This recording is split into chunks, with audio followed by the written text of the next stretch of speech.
कर देने जो भी मंगा मैनू सरकार अता कर देने हर इज्जतां दा सदा नाद गल विच रहना हर इज्जतां दा सदा नाद गल विच रहना उन्हें खुशबख्तां दा ना मर के भी जिंदा रहना जेड़े आका दी सना कर देने जो भी मंगा मैनू सरकार अता कर देने जो भी मंगा। बिस्मिल्लाहिर्रहमानिर्रहीम। अस्सलाम वालेकुम दोस्तों, बुजुर्ग नाज़रीन, तुहाडे सामने अगली वीडियो दे नाल हाज़र हां। तुसीं देख रहे हो कि जिहड़ियां चार चीज़ां ने, चार चीज़ां दा शरबत तैयार किया जाता है और ये जनाब मलैयन शरबत है जिहड़ा कि रीह वास्ते भी बड़ा ज़बरदस्त है और ये पेट के निज़ाम वास्ते बहुत ही अच्छा है और इस दे नाल कब्ज़ की शिकायत भी इंशाल्लाह ठीक हो जाएगी। गैस ट्रबल वास्ते बहुत बेहतर चीज़ है और ये चार चीज़ां जो तुहाडे सामने मैं दसन लग्या और यह चीज़ां ने कि सब तो पहले गुलाब के फुल ने, फुल सुरख गुलाब के फुल ईरानी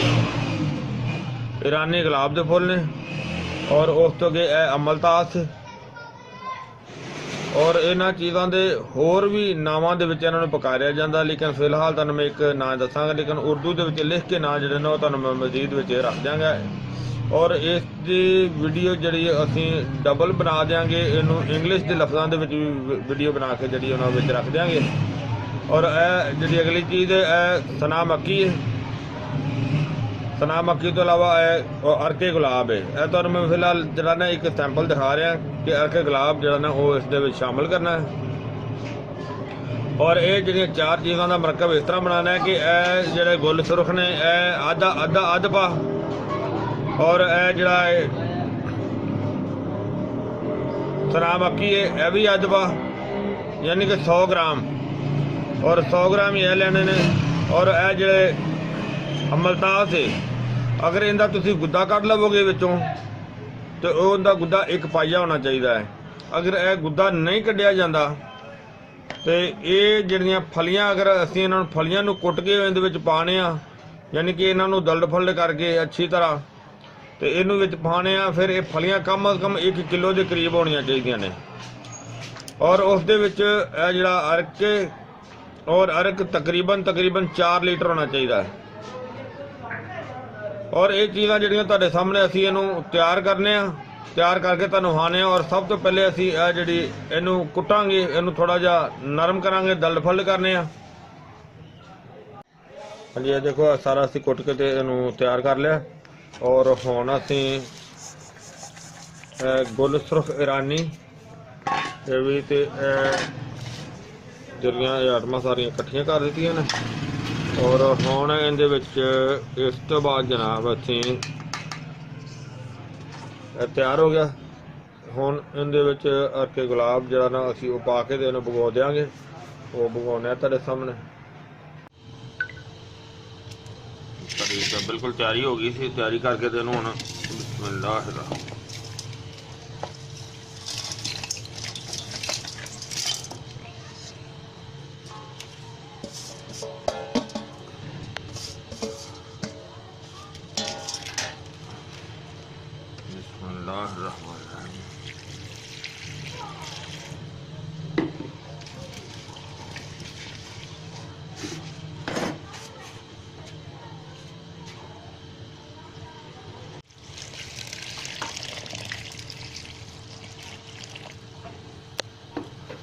यानी कि बिल्कुल A1 हो गया और इनू असी कम अज कम जरा ना हुण भगोया सुबह का टाइम है, शाम तक जरा ना इनू इस तरह हुणे उबाला दे के रख देंगे, बल्कि अज 24 घंटे तक पिया रहेगा इस तरह।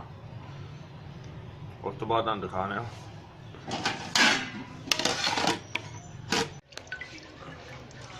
इनू असीं उबाला दे के रखा होया सी। हुण असीं इनू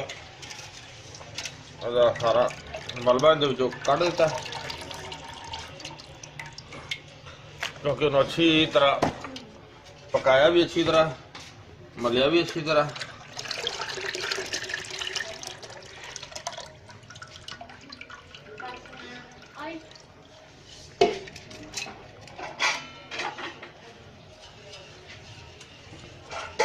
और इन्हों असी छान के अच्छी तरह इनू ते कम अज कम असी इनू यानी कि हुण इस टाइम रात के 10 बज गए ने और इनू हुण रख देंगे। सुबह इनका शरबत पकावांगे ताकि सुबह तक अच्छी तरह ये नितर जाएगा, साफ हो जाएगा।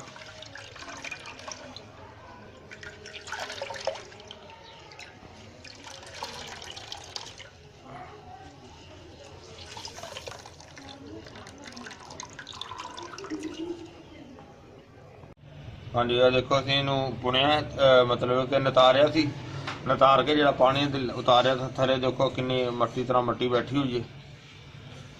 इनू अलहदा कर दिता। हुण असीं इनू पकान लगे तो चीनी पा दी। क्योंकि चीनी एक हसबे जरूरत जी ना वो इस्तेमाल की जाती है।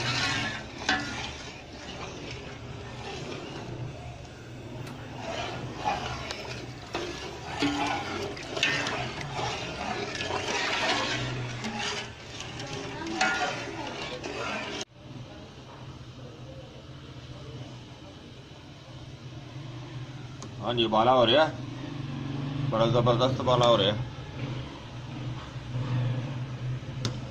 और ये तकरीबन 3 ग्राम जी ना 3 तो 4 ग्राम टाटरी दाना लगा दिता, जिन्हें शरबत की जिन्हें ना शाइनिंग बेहतर होंगी है।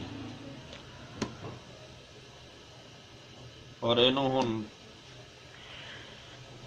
हल्की आंच ते पका रहे हैं।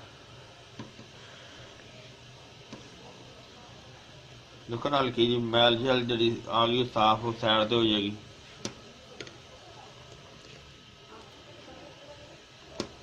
क्योंकि ये जी शरबत की एक तार है वो सही नहीं हैगी। जिस तरह ही कि सही तार बन जाएगी फिर उन्हें उतार देंगे।